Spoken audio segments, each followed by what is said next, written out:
a firearm in the Philippines is a privilege given to the civilians. Civilian ownership of firearms has been creating a stir in society, from stray bullet victims to military civilian shooting, riding in tandem gunmen, TOCA. These are some of the gun-related incidents in the Philippines. As a member of society, are we not bothered by these things? Gun. A gun makes a person feel safe. With a gun around you, you can easily shoot someone who's targeting your life and your loved one's life. A gun makes a person fearless. It makes him brave and feared. Despite the purpose of civilians' firearms for self-defense, sometimes a person can go overboard and abuse the use of a firearm, which can lead to numerous criminal acts. The Philippines has prevailing procedures on how to own a gun. Firearm stores in the country are being issued with a license to operate and sell firearms to civilians.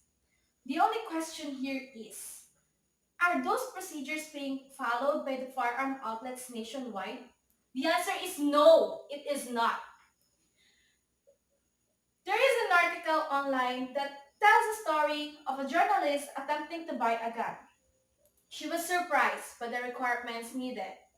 The only document listed were basic requirements like IDs, certificate of employment, cedula pictures, police clearance, and 5,500 pesos processing fee. When talking about the tests, the storekeeper said to the journalist that they will take care of the drug tests, neuropsychiatric tests, mayor's clearance, and a gun club certificate. Drug tests.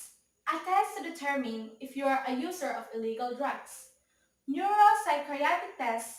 A test to assess a mental health. Gun club certificate. This is where a person is taught of the basic knowledge regarding a firearm. It is just me that thinks these tests are as important as those written documents.